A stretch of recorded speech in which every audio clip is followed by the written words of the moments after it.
Hello everyone, this is Radhika. Welcome to Chapter Hunt. In this video, we will study NCERT Class 7 History Lesson 6 Towns, Traders and Craftsperson. We will learn about the medieval towns, the traders, travelers, how they observed things in towns, and the craftspersons. All these three actually are interrelated. So let's get started. Now, the first question says, what kind of towns existed during the medieval period in India? किस तरह के town exist करते थे medieval period में? During medieval period, India had क्या क्या? Temple towns, administrative towns या commercial और port towns.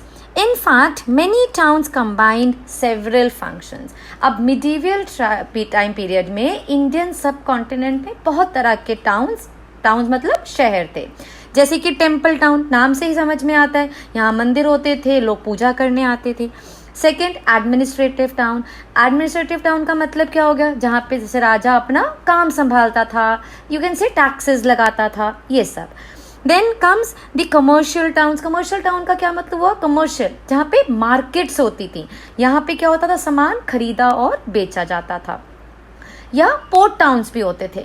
पोर्ट टाउन्स का मतलब क्या हुआ? ये जो होते थे ना, ये टाउन्स समुद्र के किनारे होते थे, वहाँ से एक्सपोर्ट या इम्पोर्ट उसी टाउन के थ्रू होता था. और कुछ टाउन्स ऐसे थे जो ये सब तरह के जो भी फंक्शंस हैं उनको कंबाइन करते थे. तो ऐसे भी कुछ टाउन्स थे जहाँ पे ये सारे फंक्शंस पाए जाते थे, तीनों तरह के. Now, next comes an important question. Describe the town of Thanjavur. Thanjavur was the capital of Cholas. अब मैंने इसको जो आपको मार्क करके दिखाया है, ये आपको याद रखना है. ये MCQ 1 मार्क क्वेश्चन किसी में भी आ सकता है. I give you a long answer, but उसमें से keep learning the short questions as well that can be asked, and they're really very scoring. Now, Thanjavur was the capital of Cholas. It emerged as an administrative center as well as temple town 1000 years ago. The perennial river का मतलब पता है ना, जो कि पूरा साल geography में पढ़ा हुआ है, जो कि फुल ईयर पूरा साल उसमें पानी बहता है. The perennial river Kaveri flows near this beautiful town. Raja Rajeshwara temple built by king Raja Chola is situated here. अब ये भी पूछा जा सकता है कि ये जो टेम्पल है ये कौन से राजा ने बनाया. ज़्यादातर हमने पढ़ा था ना पहले चैप्टर्स में कि ज़्यादातर जो राजा थे वो अपने ही नाम पे उन मंदिरों का नाम रख देते थे. Its architect was खुंजरामल्लन राजा पेरुंथाचन. अब ये भी पूछा जाता है कि इनका आर्किटेक्चर कौन था, किसने उस मंदिर का आर्किटेक्चर करा था. तो इस आर्किटेक्ट का नाम भी आपको याद रखना है, ये भी शॉर्ट क्वेश्चंस में आ सकता है. Who carved his name on the temple wall? उन्होंने अपना नाम टेम्पल वॉल पे कार्व करा. There is a massive मतलब huge Shivling temple inside the temple. ये शिवलिंग, ये शिव मंदिर था दरअसल. There are palaces with mandapas or pavilions. Mandapas या pavilion वहाँ पे थे. Kings hold courts in these mandapas. There are also barracks for the army. Now, other than the cultural side, the town was having viable commercial activities like markets selling grains, spices, cloth and jewelry were bustling in this town. The Salaya weavers of Thanjavur and Uraiyar were busy producing flags for temple festival, fine cotton for king and nobles and coarse cotton for the masses. At Swami Malai, the स्थापतीज और जिनको sculptors बोला जाता था क्या बनाते थे? Bronze idols, tall ornamental bell metal lamps. अब medieval period में जो साउथ में चोला डायनेस्टी का टाउन था थंजावर, इसके आपने स्पेसिफिक फीचर्स इसमें पढ़े कि क्या था. एक तो सबसे पहले आपको ये याद रखना है कि ये कैपिटल, टेम्पल टाउन और एडमिनिस्ट्रेटिव टाउन दोनों था. चोला डायनेस्टी की कैपिटल थी पहली बात. दूसरा कि ये टेम्पल टाउन भी था और एडमिनिस्ट्रेटिव टाउन भी था. अब थंजावर में राजा का जो महल होता था ना वो बहुत बड़ा, वहाँ पे एक बड़ा सा मंडप होता था, वहाँ से राजा अपना दरबार लगाता था, अपने सबऑर्डिनेट्स को ऑर्डर देता था. अब आपने यहाँ पे क्या देखा? सलैया वीवर्स जो थे, वीवर्स कौन होते हैं? जो कि कपड़ा बुनते हैं. और ये भी शॉर्ट क्वेश्चन में आ जाता है. सलैया वीवर्स जो क्लॉथ बनाते थे किस लिए बनाते थे? फॉर फ्लैग्स के लिए, राजाओं दरबारियों के लिए, और जो जनरल पब्लिक जो प्रजा बोलते थे उनके लिए क्या बनाते थे? Course cotton for the masses, मतलब जो प्रजा के लिए रफ या सस्ता कपड़ा। इसके अलावा आर्मी के लिए बैरक्स भी थे, बहुत सारी मार्केट्स थी जहाँ पे बहुत सारे आइटम्स लाइक ग्रेन्स, ये स्पाइसेस, मसाले खरीदे और बेचे जाते थे। तंजावुर का ना वाटर सप्लाई सिस्टम भी बहुत अच्छा था। वहाँ का वाटर सप्लाई जो था वो कहाँ से आता था? It came from wells and tanks. Saliya weavers के बारे में आपने इसमें पढ़ लिया। देन यहाँ पे क्या थे? स्कल्प्टर्स। स्कल्प्टर्स मतलब कौन? जो कि मूर्ति बनाते थे, जिनको स्थापतीज भी बोला जाता था। They also made bell metal lamps, जिसको बेल मेटल लैम्प्स में से घंटी जिसको बजाने से बेल जैसी आवाज आती थी। ठीक है, तो अब इसके बाद नेक्स्ट आ जाते हैं, what do temple towns represent. अब आप पहले तो ये देखो कि हमने इसमें पढ़ा भी कि जो आपने पढ़ा राजराजेश्वर टेम्पल किसने बनाया? राजा राज, जो कि उनका आर्किटेक्ट आपने पढ़ा। और वो क्या पढ़ा आपने कि वो लॉर्ड शिवा को डेडिकेटेड था। बहुत सारी इकोनॉमिक एक्टिविटीज़ यहाँ पे देखी जाती थी। और आपने देखा कि यहाँ पे लोग जो आसपास थे ना रहने लग गए थे, क्योंकि उनका काम चलता था मंदिरों के पास रहने से। देखते देखते क्या हुआ? ट्रेडर्स, प्रीस्ट सब आसपास सेटल करने लग गए।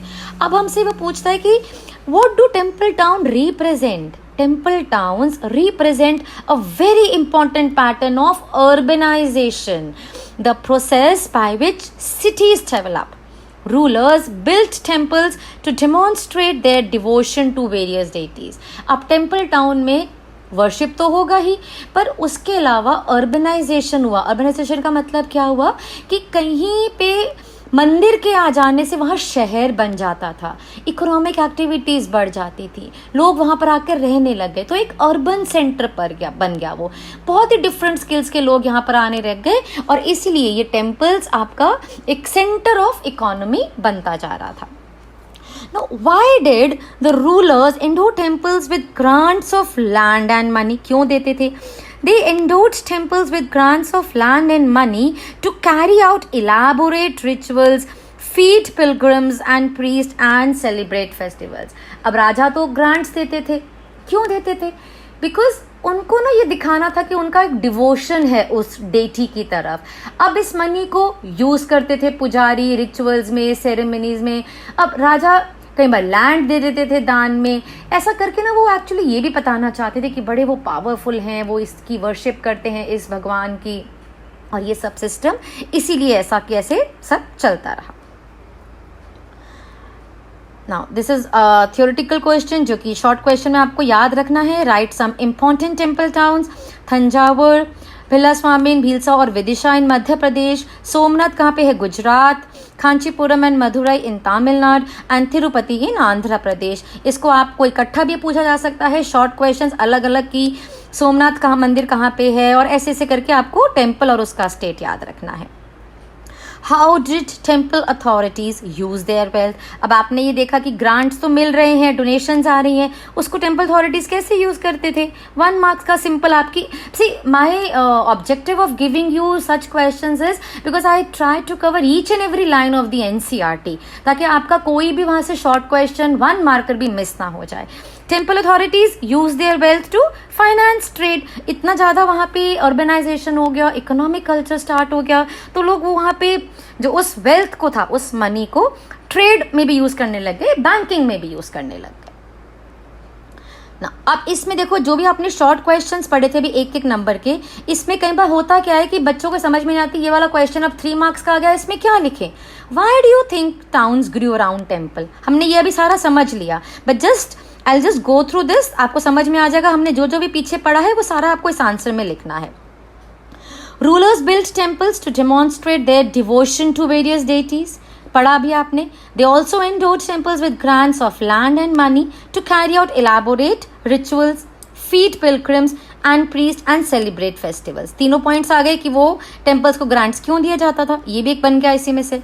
Pilgrims who flocked to the temples also made donations. जो लोग पूजा करने के लिए आते थे वो भी तो चंदा दे के जाते थे ना, राजा तो देते ही थे। Temple authorities use their wealth for finance, trade and banking. Gradually, a large number of priests, workers, artisans, traders settled near the temples to cater to its needs and those of pilgrims. Thus grew temple towns. सारे पीछे वाले short questions को mix करके आपने एक answer लिख दिया, और आपका ये आंसर बन गया कि जो टेम्पल टाउन्स कैसे बने। राइट?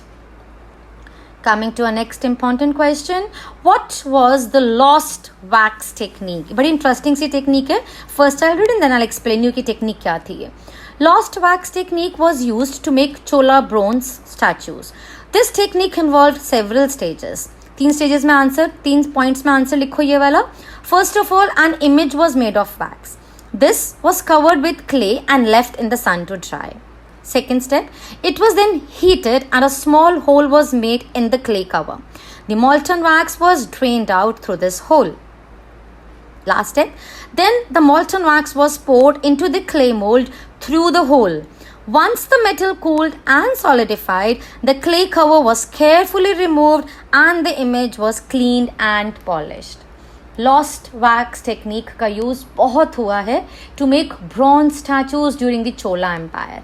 अब वैक्स का मतलब आपको पता है मोम, या ऐसा समझो कि कोई भी clay type of a substance which you can mould on increasing the temperature. अब इस वैक्स से पहले आपने एक मूर्ति बनाओगे. अब मूर्ति के ऊपर आप क्या करोगे, उसके ऊपर आप मिट्टी लगा दोगे. मिट्टी लगाने के बाद इसको आप सूखने दोगे. अब आप नेक्स्ट स्टेप क्या करोगे, इसके नीचे से एक आप होल करोगे और इसको अब आप हीट करोगे, गर्म करोगे. तो क्या होगा, इस होल से पूरा वैक्स जो है वो पिघल कर बाहर निकल गया. वैक्स तो निकल गया, लेकिन आपके पास क्या रह गया, एक फ्रेमवर्क बना रह गया. अंदर से वो हॉलो है, खाली है. अब आप क्या करोगे, इस क्ले फ्रेमवर्क में आप उसी होल के थ्रू जहाँ से ये वैक्स निकल कर गई, आप क्या पोर करोगे, मॉल्टन मेटल. यही जिससे आपने ब्रॉन्ज की स्टैचू बनानी है. जैसे आपने सुना होगा ना, गोल्ड भी पिघल जाता है, आप उसी से ही इस मॉल्टन मेटल को डालोगे. अब इसको फिर रख दो सूखने के लिए. अब ये जब मॉल्टन पिघला हुआ ये जो मेटल है, ये जब ठंडा होके क्या बन जाएगा, एक सॉलिडिफाई हो जाएगा, मतलब सॉलिड बन जाएगा. बस अब आपने क्या करना है, लास्ट स्टेप में उस जो मिट्टी की जो लेयर थी वो धीरे धीरे से आप उसका जो कवर है उसको हटा दोगे, वो तो ब्रेक हो जाएगा और आपको क्या मिल जाएगा, एक ब्रॉन्ज का स्टैचू. सो यू समझ में आया कितना इंटरेस्टिंग सा ये टेक्निक है. इसको आप ट्राई भी कर सकते हो घर पे. Very useful, very interesting technique. Okay, coming to our next question, What purpose did small towns? अब देखो इसमें मैंने आपको 3 क्वेश्चंस लिख के दी, क्योंकि कई बार बच्चों को ये प्रॉब्लम आ जाता है कि ये वाला क्वेश्चन में क्या लिखेंगे तो समझ में नहीं आया, बल्कि आपको सिर्फ क्वेश्चन में टीचर जो है, एग्जामिनर क्या, वो ट्विस्ट कर देते हैं वर्ड्स को. बट आंसर समझ के करोगे देन ऑब्वियसली कभी भी डिफिकल्टी नहीं आएगी क्वेश्चन को आंसर करने में. देखो इन तीनों क्वेश्चंस में एक ही मतलब पूछा जा रहा है. What purpose did small towns serve? या describe the various functions of small town. Yeah, what kind of markets did the small towns have, right? Several small towns emerged in the subcontinent from the 8th century onwards. 8th century से बहुत सारे towns emerge हो गए. These towns usually had a mandapika or mandi where nearby villages brought their produce to sell. ठीक है, मंडी सामान बेचने और खरीदने की जगह हो गई. Now, these towns also had market streets called hatta or hart lined up with shops. आपने सुना होगा हाट बाजार लग रहा है, जहाँ पे लाइन में लग के बाजार में आपको दिखता है कोई कुछ बेच रहा है, कोई अपना दूसरा सामान बेच रहा है. वीकली मार्केट समझ लो जैसे लग रही है. देन उसके अलावा क्या होता, कौन से मार्केट ट्रेडर्स थे, there were streets for different kinds of artisans such as potters, oil pressers, sugar makers हो गए. टॉडी मेकर्स ये कौन होते हैं, जो कि अल्कोहल का काम करते हैं. स्मिथ्स, स्टोन मेजर्स, पत्थर का काम करने वाले. Then many came to these towns to buy local articles and sell products of distant places like horses, salt, camphor, kapoor, saffron, kesar, betel nuts, spices like pepper. तो इस तरह से आपने ये सारा इनका मार्केट का जो ट्रेडर्स थे उनके बारे में आपने बता दिया. अब एक शॉर्ट क्वेश्चन में फिर आ जाता है, अभी आपने लॉस्ट वैक्स टेक्निक सरा, उसमें अब एक आ जाता है कि ब्रॉन्ज क्या होता है. तो simple, what is bronze? Bronze is an alloy that contains copper and tin. Bronze क्या है, एक तरह का मेटल है. घर में आपने देखा होगा पीतल के बर्तन, वही ब्रॉन्ज है. नहीं, अगर वो भी नहीं तो मूर्तियाँ, छोटी छोटी मूर्तियाँ, वो ब्रॉन्ज की होती हैं. और जो सबसे ज़्यादा बेस्ट एग्जांपल तो जो मंदिर की घंटी, वो ब्रॉन्ज की होती है. तो आपने क्या बताया, ब्रॉन्ज कैसे बनता है, कॉपर और टिन, इसका एक स्टैंडर्ड रेशो होता है, उसको मिलाकर ये ब्रॉन्ज बनता है, मेटल. नेक्स्ट आता है what is a bell metal. अब बेल मेटल क्या है? Bell metal contains a greater proportion of tin than other kinds of bronze. This produces a bell like sound. अब इसमें क्या होगा? बेल मेटल में आपका जो टिन का प्रोपोर्शन है वो ज़्यादा होगा. अब इसका प्रोपोर्शन ज़्यादा क्यों होता है? There is a reason behind it. क्योंकि वो जो वाइब्रेशन आएगी ना, इसकी वजह से वो आवाज़ अच्छी आएगी, जैसे वो घंटी बेल की आवाज़ आती है. बस इसमें आपको यही बताना है. Okay. Next comes, what was the role of Samant or the Zamindar? Now, usually a Samant or in later times a Zamindar built a fortified palace in or near these towns and they levied taxes on traders, artisans and articles of trade. अब सामंत का meaning क्या था? राजा का subordinate, agent. और बाद में Mughal period में you remember we called them zamindars. उनका जॉब क्या था? मार्केट में अब पैसा आ रहा है, ठीक है, ट्रेडर्स आ गए, तो they made their houses near by these markets. तो जो भी अब ट्रेड करता था ये अपना उसमें कट रखते थे, इस मार्केट में उनको वो टैक्सेस लगाए जाते थे. यही सामंत और जमींदार का रोल था. अब आया कि अगर वो टैक्स लगाते थे तो सिस्टम ऑफ टैक्सेस बताओ. Write a note on the system of taxes in the 10th century. Now there were taxes in kind on sugar and jaggery, dyes. ये आपका एक बॉक्स है एनसीईआरटी में, उसमें ये बताया गया है. तो आपको ये आइटम्स याद करने, किस किस आइटम पे आपका वहाँ पे टैक्स लगता था 10th सेंचुरी में. There were taxes in kind on sugar, jaggery, dyes, thread, cotton, coconuts, salt, harika nuts, butter, sesame oil, cloth, etc. इसके अलावा there were tax on traders, on those who sold metal goods, on distillers on oil, cattle fodder, वो जो चारा cattle का घास फूस, उस पे भी, and loads of grain. Some of these taxes were collected in kind while others were cash या काइंड. दोनों में किसी भी तरह से टैक्सेस कलेक्ट होते थे. Okay, now this you have to describe in this question the trading community of the medieval period. Now अब इसमें क्या है? देखो, टाउन्स में ट्रेडर्स होंगे तभी तो ट्रेड होगा ना, और हर ट्रेडर का अपना एक ट्रेडिंग स्टाइल था. अब there were many kinds of traders. These included the Banjaras. Banjaras कौन होते थे? वही आपने सुना होगा कभी अपने पेरेंट्स से, ऊंट वाले, भेड़ वाले. बहुत प्रॉस्परस ट्रेडर्स नहीं होते थे. ये क्या करते थे? एक्चुअली अपने कैटल को लेकर ना घूमते थे यहाँ वहाँ, एक जगह से दूसरी जगह सामान खरीदना, बेचना. तो ऐसे जो लोग होते थे उनको बंजारास बोला जाता था, नोमैड्स की तरह से आप समझ सकते हो. Then they were house traders formed associations with headmen who negotiated on their behalf with warriors who bought horses. अब एक हॉर्स ट्रेडर्स भी थे, और ये इन्होंने क्या किया था? इन्होंने ना अपना एक एसोसिएशन बोला था, इन्होंने अपने ग्रुप बना लेते थे. हेडमैन क्या, वो मुखिया, उसके साथ ये नेगोशिएट करते थे. क्योंकि वो जो वॉरियर्स हैं जिन्होंने घोड़े खरीदे, तो ये क्या करते थे? ये ट्रेडर्स की जो एसोसिएशन है, ये उसी हेडमैन से नेगोशिएट करते थे कि भाई इतने में हमारा जो है खरीदा जाएगा, और उसी से ही बात करते थे हॉर्स की ट्रेडिंग के लिए. There were also communities like Chetiyas and the Marwadis as well. They went on to become the principal trading groups of the country. ये भी शॉर्ट क्वेश्चन में आता है कि सबसे जो एक प्रिंसिपल ट्रेडिंग ग्रुप जो था उस कंट्री का कौन थे? वो लोग चेतियाज एंड मारवाड़ी ऑसवाल्स. ठीक है, ये लोग क्या करते थे? ये ना सोना, हाथी दांत, मसाले, जो spices, tin, Chinese blue pottery, इसको बेचा करते थे. फिर कौन थे इसके अलावा? Gujarati traders, including the community of Hindu, Baniyas and Muslim Bohras. They traded extensively with the ports of the Red Sea, Persian Gulf, East Africa, Southeast Asia and China.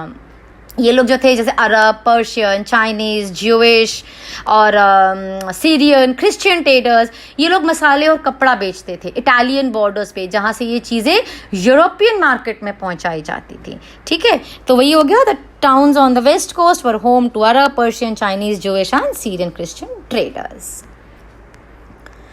Now, what attracted the European traders to India? अब European traders को क्या पसंद आया हमारे देश का? Spices grown in the tropical climates. Tropical climate याद है ना कौन सा? जहाँ पे धूप भी बहुत तेज और बारिश भी बहुत ज़्यादा होती है. तो वहाँ के लिए उस वाले क्लाइमेट पे क्या अच्छा ग्रो करता है? Paper, cinnamon, nutmeg, dried ginger. They became a very important part of European cooking. उससे पहले ना ये लोग यूरोपियन में ये लोग सब ये स्पाइसेस, मसाले नहीं यूज़ करते थे. यहीं से ही स्टार्ट हुआ, हमारे यहीं से. और क्या उनको अट्रैक्ट किया? Cotton cloth. And this eventually drew European traders to India, और यही उन लोगों को यहाँ पे लेकर आए. Now, from where did Gujarati traders bring gold and ivory? अभी हमने traders का नाम पढ़ा, अब उसमें आपको एक short question ये भी आ जाता है कि ये जो गुजराती traders थे ये gold और ivory कहाँ से लेके आते थे? ये लाते थे अफ्रीका से. ऐसे ही आपको याद कर रखना है कि जो गुजराती traders थे, from where did they import spices, tin, Chinese blue pottery and silver? From Southeast Asia and China. This is, I am just giving you in detail, trying to cover every line of your NCERT. So इसको go through हो जाओ, इसको अच्छे से याद करो and you will score good marks. Now you have to name two famous guilds of South India from the 8th century onwards. इसमें आ गया आपका मणिग्रामम एंड नाना देसी. इसके बारे में आपको बताती हूँ. ये वाला देखो क्वेश्चन. वाई, ये तो शॉर्ट क्वेश्चन खत्म हो गया, आपको गिल्ड समझ में आएगा. इस क्वेश्चन को समझो. Why were guilds formed? ठीक है, अब ये जो है ना, वैसे अब आपको ये मत समझना ये जो मणिग्रामम और नाना देसी है ये कोई लोगों के नाम नहीं है, ये भी एक एसोसिएशन है, ग्रुप्स है. ये ज़्यादातर जो हमारे पल्लवास और चोलास के टाइम पीरियड में ये बहुत फ्लरिश हुए थे गिल्ड्स. अब पहले तो सबसे रीज़न आता है कि ये जो गिल्ड्स थे ये बनाए क्यों गए थे. इसका पहले आंसर पढ़ते हैं, then I will explain you. Traders had to pass through many kingdoms and forests. Hence, they usually traveled in caravans and they formed guilds to protect their interest. These guilds traded extensively, both within the peninsula and with Southeast Asia and China.